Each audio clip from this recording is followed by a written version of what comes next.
You know, I love podcasting. I have since 2006, back when you had to use like a Dixie cup with string to make the thing work. And that's why I'm so excited that we recently moved Mysterious Goings On to Anchor FM to record our podcast. I gotta tell you, I don't regret it a bit. If you haven't heard about Anchor, it's the easiest way to make a podcast. Let me explain. First of all, it's free. There's creation tools that allow you to record and edit your podcast right from your phone or computer. Anchor will distribute your podcast for you so it can be heard on Spotify, Apple Podcasts, and many more. And you can make money from your podcast with no minimum listenership. It's everything you need to make a podcast all in one place. Not going to lie to you, when I first heard about Anchor, I was a little dubious because I've been doing it the hard way for so long. But I got to tell you, it's very easy. Use a Stripe account. Get sponsors. You're not paying monthly hosting fees. The sound quality is great. The distribution is phenomenal. Friends, download the free Anchor app today if you want to start your own podcast, or go to anchor.fm to get started. Remember, you heard it here first on Mysterious Goings On.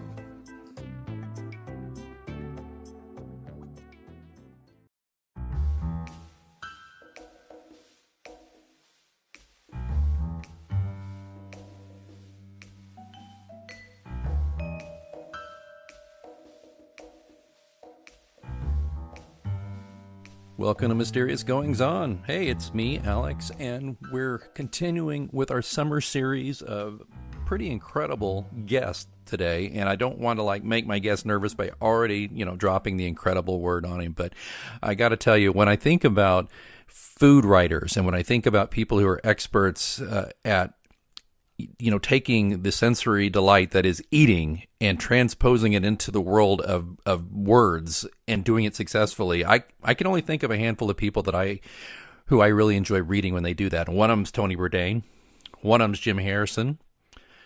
We've lost them both, but we've got one with us now who I really enjoy. He's also a friend of mine. It's Pete Dulin of Kansas City. Welcome, Pete Dulin, to Mysterious Goings On. Thanks so much. Hey, pretty lofty company. Yeah, you're in good company, and even better is that you're still living. So yes, exactly. Let's keep it that way, shall we? Absolutely. At least for this interview. Yeah. Although, I'm looking for some ratings that could help. No. Let's don't do that. You killed it, literally. Literally. Pete, we go way back. I met you, I think it was 2006. I was with the PBS station here in town in Kansas City, and you were running your own, which I think ahead of its time, online magazine, for want of a better term. And we were just kind of feeling out potential opportunities. Unfortunately, nothing worked out right away, I don't think. I think we did some things together, but I think it was the greatest thing I take away from that is that I met you, and I was very impressed by what you were doing and all your varied interests. So just as a way of filling people in, though, who haven't known you since then, you are a writer, an author of several books. You speak. You're a chef. How would you describe yourself, though? Well, I guess as far as the things that I do, that kind of sums it up. To really boil it down, it kind of comes down to the writing side and the culinary side. And I'm a creative person by nature, and I've been fortunate to be able to pursue a couple of different paths and have them overlap. So I worked in the corporate world for quite a while coming out of college, and after 10 years or so in the mutual fund industry, I realized that I was creatively burned out and that there was not much further for me to go in terms of having fulfilling work. So I kind of took a step back and looked at what were things I was passionate about, where I really wanted to spend my time. And it really came down to writing, cooking, or traveling, or some combination of them. And so I explored cooking initially, did a lot of research, and thought I might want to go to culinary school and become a chef. And so before I spent the money on school, I decided to get some practical experience. and worked in some restaurants at a hotel, and then eventually landed at Le Fou Frog in the River Market area of Kansas City, and did that for several years. Did catering on the side, and realized that while I really enjoyed learning a sensory aspect and the craft of it, I was in my early 30s at the time and felt like I had gotten into the industry about 10 years too late. So I switched gears. Would you say that it was, I'm sorry to interrupt, but you say you got in about 10 years too late. Is it because it's so physically grueling? Is that part of it, or what? Yeah, I think so. It's, I mean, you can certainly jump into the industry at different ages, different points in your life. And if you're really driven and determined and skilled, then I think you can be successful. But looking at the people that I was working with and other people in the industry, I realized that in order for me to get to where I wanted to be, if I was going to become a chef, I wanted to be the best I possibly could. I didn't want to just become a career line cook, or, you know, in order to really kind of make all the time and effort worthwhile, because you'll work 60, 70 hours a week if you're at a place where it's really busy and thriving. And so there's a big trade-off there. And it does take its toll physically, mentally, and lifestyle-wise, because you're working when other people are off on the weekends or in the evenings. And I just decided that, one, the lifestyle wasn't quite for me, and two, being in my early 30s, by the time I got really good at becoming a chef and learning, it would be 7, 8 years down the road. So I'd be closer to 40 when your body does start to slow down and break down from all the physical, grueling work. So I stepped back a little bit to reevaluate and look at other options. And that kind of led me to the next major shift, which was pursuing writing. Mm-hmm. And so I applied to graduate school and got into Emerson College, based in Boston. Yes. And they have an excellent writing program there. And I was drawn to their nonfiction, their creative nonfiction writing program. A lot of schools that I researched across the country, they would have an emphasis in fiction or poetry or other literary arts, which I didn't think would provide a very viable career path. And I didn't want to go into straight journalism, because that really didn't suit my writing skills or interests. So I found this program at Emerson where this track of writing nonfiction, but in a creative way that borrowed from elements of fiction techniques, was incorporated into the writing. And that's just a fancy way of saying that you could do storytelling about nonfiction subject matter. Yeah, and that really appealed to me. Well, and that's evident. Just indulge me, and I probably won't read it as well as you wrote it, but let me just read something. This is from Pete's blog. He's probably sitting here going, I did not know you're going to read from my blog, but I'm going to. Just listen to this sentence. You cannot touch smoke. Smoke touches you. The scent of smoke from wild plum, oak, grapevine, and lavender clings to my skin, my hair, and my clothes. Smoke hangs on with persistence, a ghost that lingers, a presence that is intangible, but most certainly there. I mean, that's the lead-in to a blog post about a fire that you built, and there's way more to that than that at a winery at the winery you work at. And I just have to tell you, it's so funny how I had that teed up because I love that sentence. And here you are talking about it. So now I fully understand that, because I don't think I was aware you went to Emerson. And it's clear that you definitely learned your craft very well. Thank you. That passage, I think, it exemplifies like the type of writing I would like to do. all the time, or at least aspire to, where you're able to write about something that's real, that's happening, and describe it in a way that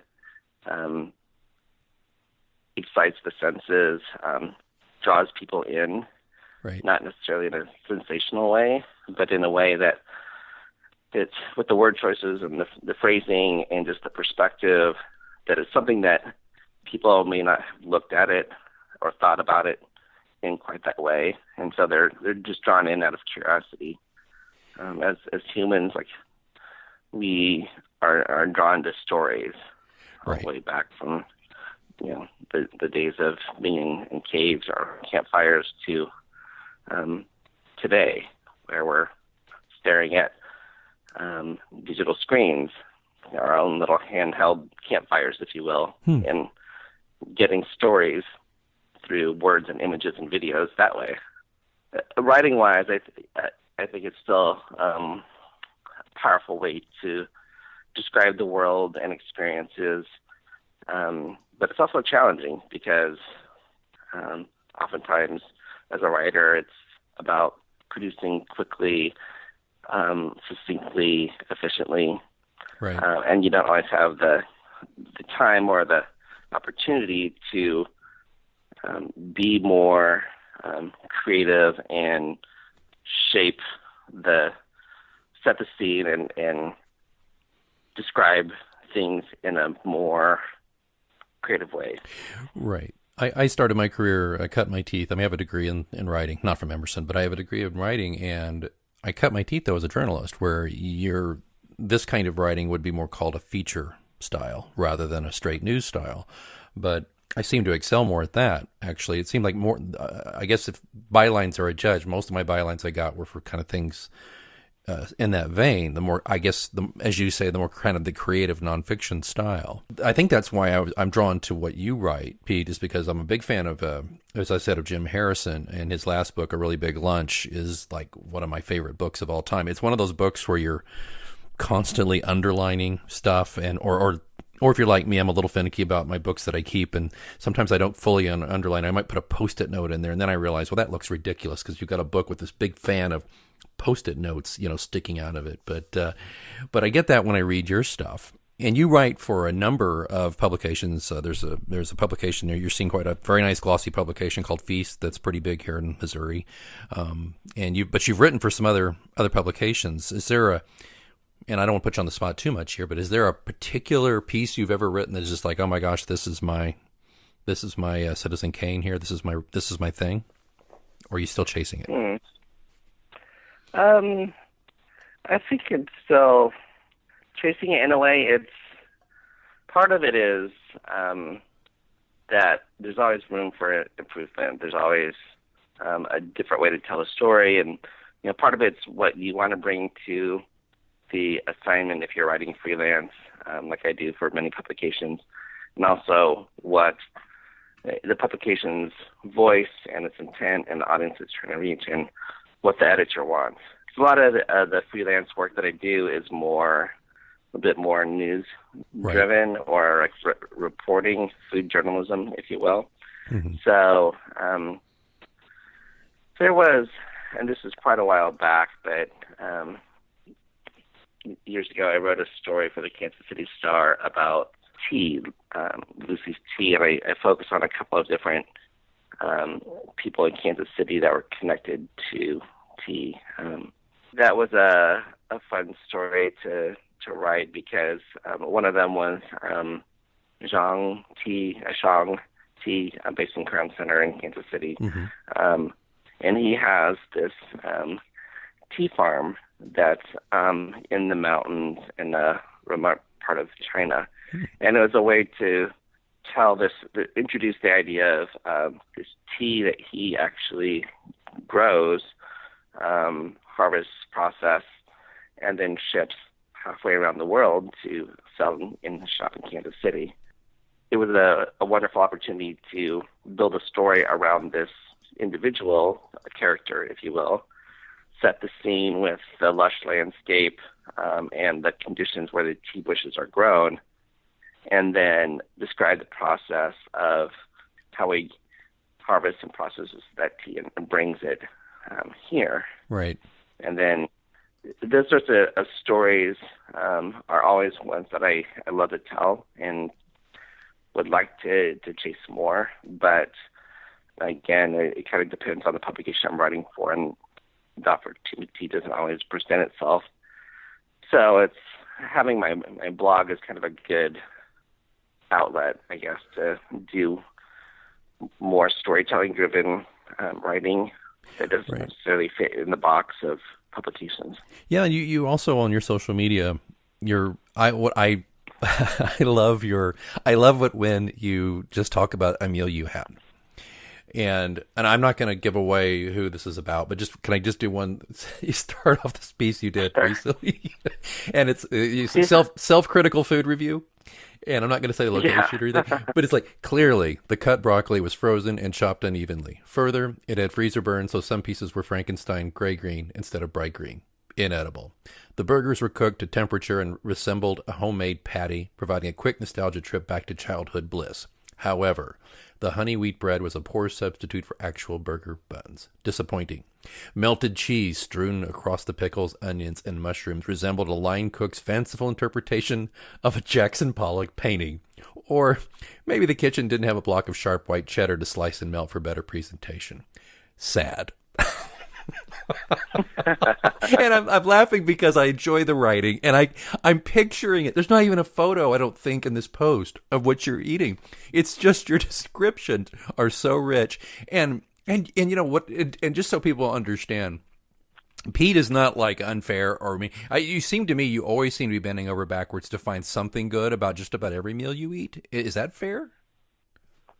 Yeah, generally, yeah. If I'm going to write about it, I'd rather emphasize the positive rather than highlight the negative just for the sake of being negative.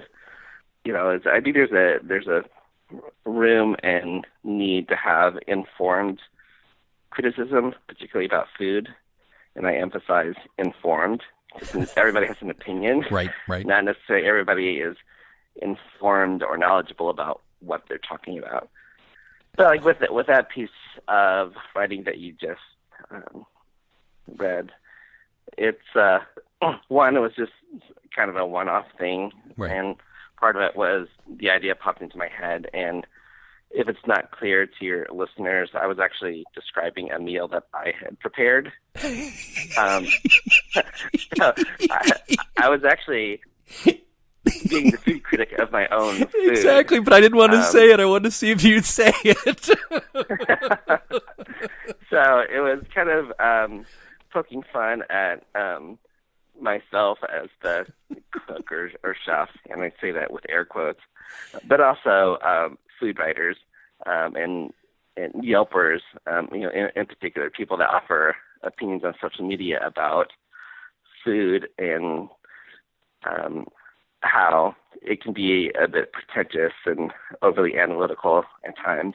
Right. So that was written certainly tongue-in-cheek, definitely, but honest. Well, it was, and there's more. There's so much. I'd love to read the whole thing, but the ending is so great that it brings it home here. Likely won't order this same meal again. Hard not to eat here since it is so close to home. Heard there's chocolate chip ice cream. Might raid the freezer later. Definitely won't leave a tip. It's Pete. It's a joy. It's I am always looking for excuses not to open Facebook. Yeah, and I mean seriously, I am. If I weren't involved in this big communications industry I'm involved in, I wonder that I'd still be there. But you're one of those bright, shining moments there that really that makes it work for me. So thank you for that. But there was another one you did recently too, and I don't mean to just keep dinging, pulling stuff out here, but it really spoke to me. It's like, but the way you talk about food, though, there was some group or local group, a foodie club of some sort, right, that were making some comments about food, and you just laid into them. And you're like, utterly pretentious and self-absorbed. Some of the best food I have eaten in the world didn't look pretty in presentation and certainly wasn't prepared for the sake of someone's Instagram feed. Yet another example of why I dislike self-important, quote, foodies, unquote, and, quote, influencers, unquote. I think that's how you say, anyway. It was a raspberry. Right. I want to break bread with people, not self-important, shallow ding-dongs that preach about, quote, respect, unquote. And I mean, do you get this is another reason why I think that your food writing is so good. You get passionate about this, and I've known from kind of working around you or knowing you for a few years. We're not like bosom pals, but I've been around you enough to know you don't suffer fools, and it comes out. True, and it's I think there's so just looking at the two pieces that you cited from Facebook posts, I mean, very different in a way. Like the first one, where I'm just critiquing my own cooking in this meal, was both. It was just a kind of a fun idea, right? And something like it pops into my head, and it's a fun thing to do. But also, it's kind of a writing exercise, if you will, to flex the creative muscles and to do something that's a little offbeat or different. And there's no real consequences to it, but it's a way to get out of the routine and write in a different way. And so sometimes I'll do that, whether it's social media or my blog, just to keep the writing skills honed or to do things in a different way. The other piece that you read, it was a little bit more critical of influencers in particular, about foodies that are quote unquote influencers, was definitely more personal and pointed, and I think just the passion of my opinion definitely came through without trying to be too hateful about it. Right. But I have pretty strong opinions about the value of some influencers. I don't want to be too generic and broad-based. There's certainly value with the role of influencers, whether it's food or other arenas. But a lot of them have kind of taken their platform, if you will, and taken advantage of it, or tried to profit from it in a way that's detrimental to the business that they're writing about, that they are supposedly trying to promote and support. Right. And it's a somewhat recent phenomenon, I guess, in social media, and the rise of influencers. That there's just an extension of both foodie culture as well as social media culture revolving around food. Well, Yelp. Oh yeah, Yelp. Wow. Yeah. So, and just to kind of draw a further distinction, with the whole phenomenon of social media and, giving rise to platforms like Yelp, where people can offer their own reviews or commentary, if you will. That's not necessarily a bad thing in and of itself. Access to the internet and platforms like that has democratized the reviewing process, whether it's about movies or food or what have you. So if, as a consumer, if you're looking at, where should I go dine out to eat? You're on vacation or you're traveling for business and you're in an unfamiliar place, then you can turn to a resource like Yelp and you're crowdsourcing, essentially. True. Now, there's a lot of noise in the signal, and so depending on what your tastes are and who you're reading, as far as Yelp reviews, it can be of some value or no value at all. But the person that's consuming those reviews, and there's the many people that are generating the reviews, and then you have influencers, which, in my opinion, the vast majority of them, they're serving themselves first. Their influence is really built around the following they build their aesthetic, their identity, and then what they believe they're offering, one, to their social media audience, and two, they're trying to leverage that influence or their reputation to the businesses that they're covering. And more of them are doing so in a way where they're expecting freebies, they're expecting consideration, and things that actually cost the restaurant or bar by comping them free food and drink. And sometimes not just for themselves, but like, oh, I'm going to bring 6 of my besties and I'm going to post photos and, text. And so that kind of evolution of writing a review that's, crowdsourced and it's out there and people can take it for what it's worth versus shifting the axis, if you will, where the influencer is the center point and everything they write and produce revolves around them and people gravitate towards that. Now, that has some, you can say, well, what's the difference between that versus a food editor or food critic for a major newspaper? Right. At a very basic level, there's some parallels as far as what the person's trying to do, but usually, and there's some key distinctions there. Like if you're a food critic writing for a website, a newspaper, or some other professional organization, there's usually a code of ethics there. Right. And you're getting paid, you're getting edited, other people are looking at your work. So there's kind of some structure and things in place before it actually goes live and gets published. Whereas influencers don't necessarily have those criteria in place as far as ethics and being edited, and a lot of times, like they're just simply amateurs, people that profess a love for food, but they don't have much, if any, training with writing or journalism, and so the way they think and promote and what they ask for sometimes exceeds the normal boundaries of how a food reporter or food critic would operate. Yeah, and of course, I'm a trained journalist, used to be one, and so I think that's one reason why I think when podcasting started, it was a little easier for me to get certain guests, not for this, because I've been podcasting since about the time I met you, and for a while there, I was getting some national guests for a different show I used to do about politics, and the one comment I got a lot was, "Oh man, you actually talk to me like a journalist would," and so right. So, but nowadays though, I mean, you can technically podcast out of your pocket with your phone.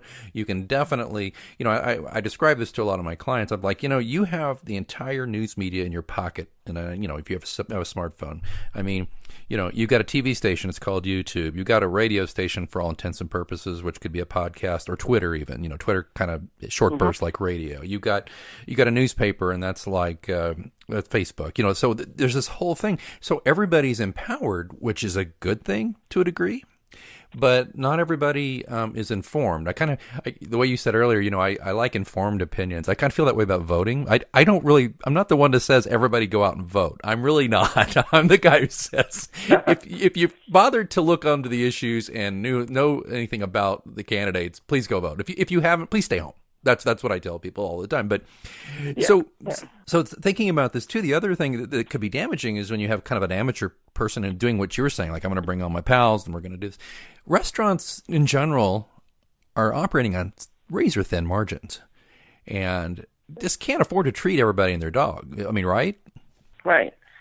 And absolutely. And so, in the restaurants, bars to a lesser extent, but restaurants and the chefs, owners, they get asked for freebies and handouts and things that cost them money every single day. Yep. Not just from influencers or people that have a unsatisfactory experience and they want to be comped for this or that, but also from nonprofits or people in the community. They're trying to do fundraisers or other events, and there's a certain purpose for that, and it's noble and there's a honorable goal, I guess. But there's so many nonprofits, there's so many causes, if you will, where everybody's trying to fundraise, and these chefs and owners of restaurants, they get bombarded to the point where it's just not sustainable. Oh, yeah. And you'd be literally giving away the store week in, week out, and how are you supposed to make payroll and operate your business if you're giving away so much? So there's, it's striking a balance. It's definitely a give and take. I mean, there's no restaurant, especially starting out, who doesn't want some good word of mouth going out there. I guess it's just part of the business. And you talked about your love of food and wanting to be a chef and wanting to do these things, and you have to a different degree and a different path than you initially thought. But I'd be remiss if I didn't mention, in addition to your food writing that you do for publications and that thing, but you've also written, I believe, is it about 4 books about food, beer, wine, and spirits. And I mean, you'll tell me don't say this, but I think you're the dean of those topics in Kansas City as far as is laying out who and what and where you can go to get the best craft beer or spirits or wines in the area. So when did this happen? When did you, I mean, because I know food and drink are obviously together, but not every chef I know of, not every cook I know of, not every foodie or food enthusiast I know knows anything about spirits and beer and wine. Well, first of all, thanks for your kind remarks. So I've been a freelance writer for about 20 years, part-time, full-time, and the bulk of that's been focused on food writing, but then business writing and about other topics. And I would say about 6 years ago, I started pitching ideas or stories about craft beer, because that was trending in Kansas City. There were more breweries that were opening up. And, craft beer is just kind of a new contemporary name for microbrewed beer. Right. And there's some, differences. And microbrewed beer has been around in Kansas City for quite a while, as well as elsewhere around the country. Boulevard is celebrating its 30th anniversary this year. Wow. Which kind of brings me back to part of my inspiration for my second book, which was Casey Ale Trail. Yeah. Was the 25th anniversary of Boulevard Brewing, as well as Free State Brewing in Lawrence. In 2014, they were both going to celebrate their 25th anniversary. And I had, the tail end of 2013, had visited some breweries in Northwest Arkansas and was thinking a lot about craft beer and this idea of writing about breweries in Kansas City and like what has opened up and is operating over the past 25 years leading up to the anniversary of Boulevard and Free State became the kernel for this book, Casey Ale Trail. Oh, okay. And I wanted to produce that book in 2014, the year that the anniversary is being celebrated. So I ended up self-publishing the book. Huh. And I've had different career experiences where I know enough about writing, editing. I've done some print production. I had a good friend that's a really strong designer and art director, Eric Shotland. He and I kind of collaborated. I did my due diligence on the business side, and I worked with a print broker to figure out the best way to print the book in a way that would be reasonable cost. Then I worked with Eric, the art director, to create the look and feel for the book, and then went out and did the work of researching, writing, editing, photographing, and pulling that book together in just a few months. And was able to get the book published by, I think, October or November of 2014. And it was just, it was a great experience, both to challenge myself and to push myself writing-wise, but also use these other skills that I had to produce something that was physical versus just a newspaper article or an online article. I had something physical to show for my efforts and something I could sell. Right. And this is, still relatively early in as far as self-publishing and how that avenue was catching on among writers. Right. So that, I think, the previous book that I did was a cookbook that I published as a compilation of recipes that had been published in the Kansas City Star magazine. Last Bite. Featuring work by other stuff. Yeah, Last Bite. Yeah, with the wonderful photography from Roy Inman in there. Oh, my goodness. Absolutely. And I'm so really proud of that book. And that featured recipes from the top chefs and cooks around Kansas City at the time. It was published by the Kansas City Star's book department when there was one. And I learned a lot about publishing and promoting books through that experience. And I collaborated both with Roy Inman on photography as well as Eric Shotland, again, on the design of the book, and had a lot of free reign to kind of pull that book together. And we literally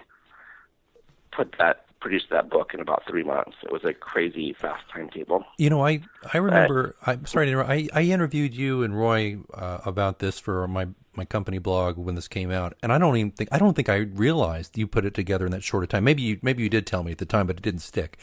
You put this incredible book together in about 3 months? Yeah, part of it was so the book featured 100 recipes. Again, it was published in the Star. So most of the photographs had been published in the newspaper. True. As well as the recipes. So part of it was just deciding on what material was going to be there, creating material for the front of the book as far as an introduction and a foreword, figuring out the organization and coordinating between the art director and the photographer to pull it all together. Right.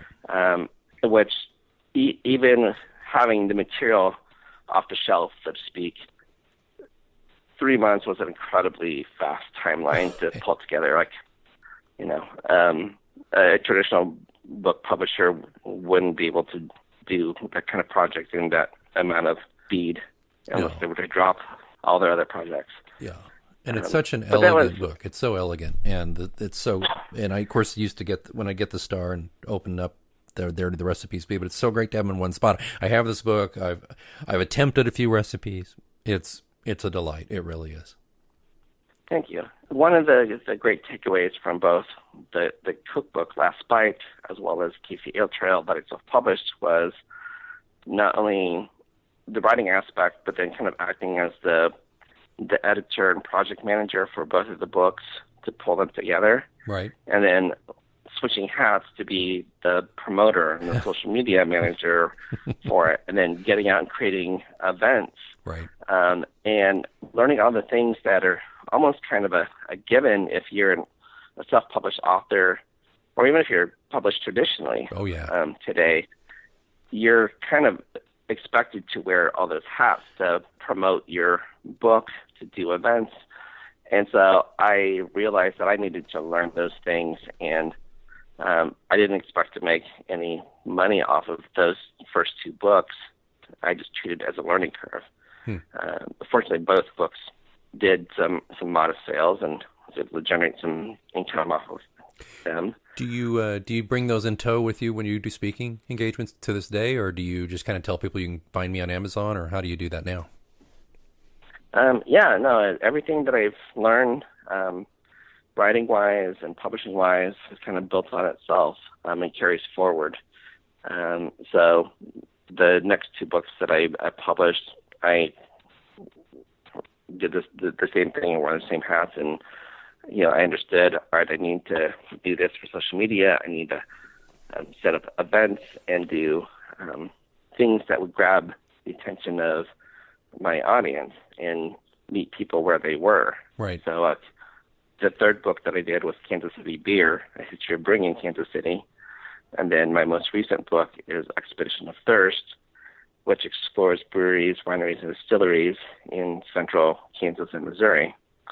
And each of those books, the nice thing is that they're very topical and they're very focused. So, people enjoy food and drink. And so you're already meeting people halfway there if they're interested in that topic. And then it's just explaining to them the purpose of the book and the appeal of it. And it takes some work. Like having great material and a great cover to the book is important. Yes. But there's a lot of hand selling and promoting the book online and creating events and doing talks at libraries or before groups to share the message of the book and background that's going to generate interest and word of mouth. And all the hats you still wear, speaking of hats. Now, you're also, I guess, your day job in a lot of ways, you're a chef and an event manager at a local winery, correct? Yes. So about a year ago, I kind of switched gears from full-time freelance writing because one of the wineries that I discovered when I was researching Expedition of Thirst was Fence-style Vineyards and Winery based in Excelsior Springs. And as I got to know the owner and she got to know me, she realized that I had this culinary background, but also communications background, and she had a need for both. And so I started doing work on the side for her and the winery while I was freelance writing. And then about a year ago, I switched where I was freelance writing part-time, and then I took a full-time position with the winery where I can work as the chef and produce food for catered events at the winery, as well as specials on the weekend, and create food that's out of caliber with the wine. Right. And then also represent the winery through the communications, newsletter, social media, website, and events to represent the brand. Yeah, and there's some wonderfully tasty posts you do, both on your personal accounts and on the winery's account, of the really game-changing things I think you're doing, pairing is the word, Alex, pairing these wonderful wines that Fence Style produces with some delightful ingredients. And what I love is you seem to be in love with, and as you should be, I believe, fresh ingredients and seasonal ingredients. And you seem to always have something, you're whipping up something that, of course, a Philistine like myself would never have thought of, but will definitely eat. So I just love what you're coming up with. And so I think as we wind down here, I wanted to ask you, though, would you say that is something that feeds your creative impulses a little bit to come up with those kind of pairings and those kinds of dishes? Absolutely. I think if you're creative innately, having more than one channel or place to demonstrate your creativity is important, and one can feed the other. And what I didn't realize 20 years ago when I was at Emerson College, and I realized, I can go up on my cooking background to inform the writing I wanted to do, and that I could be a food writer and write from a different perspective than the average person even back then. And this is, the relatively early days of food writing, modern food writing, I should say, before, the term food porn was created, and then, even before foodies existed. I realized professionally I could marry both interests, and that my love of food and how it stimulates the senses could carry over to the writing that I did then. And that's those two things, food and writing, have kind of been pathways that have crisscrossed throughout my career, even today, when I'm working at the winery and working with fresh ingredients that are seasonal and local, and where I source them informs the cooking, but also how I write and share about it. And it keeps my senses sharp as well as a writer, if I'm writing about other topics or other businesses. I think it's really important and something that writers either don't develop or they overlook a lot of times is the use of your senses. Right. And we rely on our visual sense so much, just day to day, whether you're a writer or not.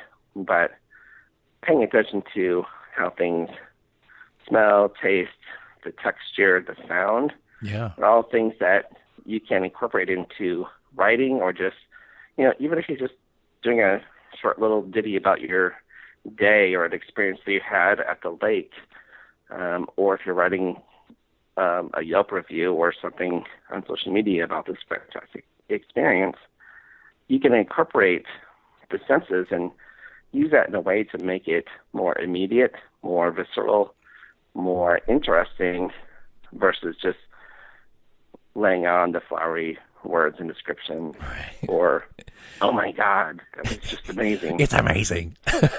I really want the word amazing to be retired from everybody's vocabulary, because, as I'm fond of saying, if everything's amazing, nothing's amazing. Right, exactly. If everything is awesome, nothing is awesome. Right. So yeah, definitely, my work at the winery informs my writing, and the writing that I do also informs how I cook and present food, and the things that I learn at the winery too, because I have a very small hand in helping with some of the winery work and bottling and harvesting grapes in the fall, and all those different activities are learning experiences, and it provides more experience, if you will, that I can store up in my creative bank and draw on later, whether it's about the winery or about something else, because I've had these rich experiences in my life. It's so evident. Hey, I'm going to do something mean to you. I want to ask for a quick lightning round, just a couple of little quick answer things, because we've gone long and I don't care, because I just this is one of those interviews that I've so enjoyed, and I look at the clock and I go, holy cats, we just started 10 minutes ago. Oh no, we didn't. But I so enjoy hearing your perspectives, and of course I love food. I'm an amateur cook myself, and I'm constantly learning, and always kind of figuratively looking over your shoulder to try and get tips. But let me ask you something really quick. What is one thing, and I mean, again, this is kind of a short thing, so if you can, what is one thing you wish, on behalf of being somebody who makes food, but also somebody who, as you so wonderfully discussed, respects food in the sense of who makes it and how it's consumed and using all your senses, what's one tip or one thing you would wish people would know or think about next time they're at a restaurant? I would say ask questions. If you're genuinely interested in food and or drink, ask questions to learn. It expresses interest. It creates an opportunity for exchange. And, whether you're chatting with the chef, the sommelier, the server, or the bartender, as long as you're not obnoxious, asking a million questions when they're super busy, more often than not, they're happy to share that information with you, because these people are professionals. They're experts at what they do. They have so much information that oftentimes they don't have the opportunity to share. But if you take an interest and you ask, well, where did this wine come from, or what does it mean to be biodynamic, or I'm not familiar with this ingredient or this cooking technique, can you tell me about it? That creates an opportunity for dialogue and communication, and that helps you grow to be more informed. It also builds that relationship with the person that you're interacting with. And a few weeks ago, I was just outside of Chicago with a friend, visiting a friend, and we went to a restaurant, and he loves Thai food and Vietnamese food, and he frequently goes there for work, and so we went to this place not far from where we were, and sat down. And I just started asking questions about the pad thai that's what I wanted. He was going to eat some curry dish. It was kind of a melange at this restaurant. It wasn't strictly one cuisine. And I started asking questions, but I got to admit, the first few questions I asked, because our server, she seemed a little, and they weren't real busy. We came a little early. So I felt like I could ask a few questions, like you said, because I want to know how hot it was. I want to know this. I want to know that. What do they recommend?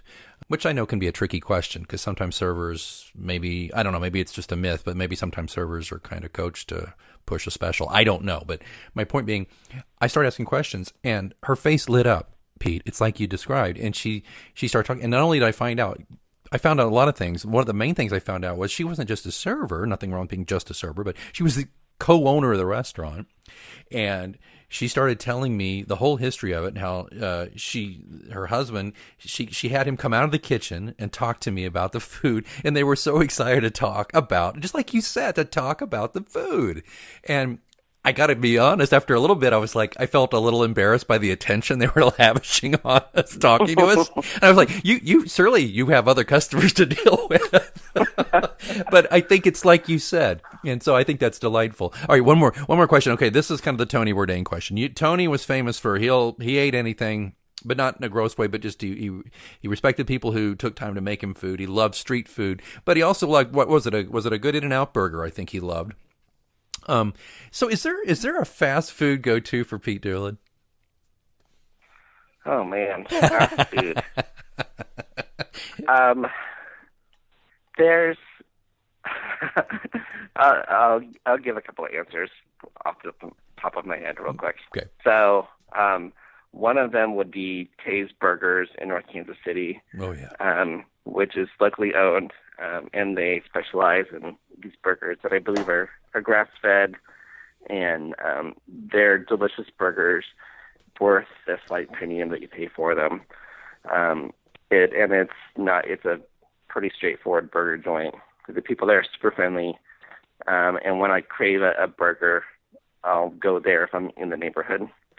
For like more conventional fast food, I'll go to Burger King. Oh, really? Oftentimes, because there's one that's just off the highway on the way to my work at the winery. Mm-hmm. And so if I didn't get up early enough to make breakfast or grab a bite, I'll pop in there and grab something. And I guess real quickly, like probably even more than that, for like literal fast food, Quick Trip. Oh, you're kidding me. I'll pop in there. Yeah, I'll pop in there to gas up, and I'll try to grab like a deli sandwich that's pre-prepared there. Once in a while, a slice of pizza or something off of the hot rolling rack section. Not as often, but it's like literally, it's like, all right, I just need something fast to put in my stomach so I can keep going, and then I'll get something later. Okay, I don't feel nearly as bad about throwing a couple of Hebrew Nationals into the microwave when I'm in a hurry, because that's my secret at home. You know what I like about Hebrew Nationals, besides the fact that I think they're just made from one type of meat and all that, is they seem to handle the microwave pretty well. Some of them don't. They just don't. And the flavor is still there, and they've still got that pop to them when you bite into them. I never dreamt, starting this interview, you would tell me that you ate something off the roller at Quick Trip. See, this is why it pays to have a podcast, is because you get to find out these crazy things, which is just hilarious. I just can't see you do it. And by the way, it's not because you're pretentious by any means. You're not. You were so honest and candid about food and everything. But I just wow. Just the very idea of seeing you go in there and go, I'll select that one on the roller, on the middle. Yes, no, not that one on the left. The one on there. That one seems to have a little less munge on it. That's very good. Very good. I'm not saying that it's good or good for you, but it's fast and it's cheap, which are two hallmarks of quintessential American cuisine. Is the fast and it's cheap. Pete, I could. Oh, go ahead. In a pinch, like if I'm on the go and I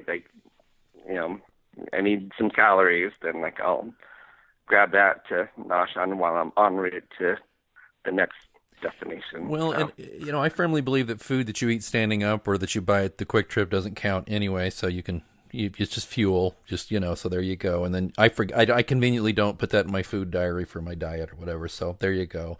And next time I pass a QT, I might have to try one of those just in honor of you. But man, I'm serious about this. I could go on. I've got so many more things I want to ask you, and I'm just going to tell you that I'm going to be bothering you in a while and ask you to come back and talk about some other topics because you're just so damn interesting. Just be warned that so you can avoid my calls. Pete, If people want to learn a little bit more about you, and I want to definitely make sure that they can order your books and subscribe to your blog, all that stuff, can you tell us where to go? Sure. My website is PeteDulin.com. That's PeteDulin.com. You can order books directly from that website. I have the two most recent ones, Expedition of Thirst and Kansas City Beer, available. I'll be happy to sign the book and ship it to you. Or you can always go online to the major retailers to purchase the books as well. So. I love it. So we'll put a link in the show notes for that. And you've convinced me, by the way. One of my favorite mystery authors. I write little mysteries is Robert Parker, who did the Spencer series. And Spencer, there's a TV show, Spencer for Hire, but the books, Spencer cooks, and there's recipes in those books, and he does the recipe so well, it makes you hungry when you read it. So from now on, I got to try to work a good recipe into my mysteries, and maybe I'll have to ask Pete to help me come up with something that'll be really delectable and mysterious for that. But hey, Pete Dulin, always a pleasure, my friend. So many thanks to you, not only for coming on the show, but for being the voice that you are about food and spirits and wine and beer and other things. You're a proponent of the things you believe in, and the world could use a lot more of that. So, sir, thank you so much for being on Mysterious Goings On. All right. Thank you, Alex. It was great talking with you. You bet. We're going to have some other great interviews this summer, so keep listening in. And, of course, if you want more information about what's going on with me, pilotscross.com, link in the show notes. Don't forget, all my books, all 6 or 7 of them, are available on Amazon.com. You know the drill. And I hope you'll tune in next time to Mysterious Goings On, where we'll have another great guest. And until then, keep reading.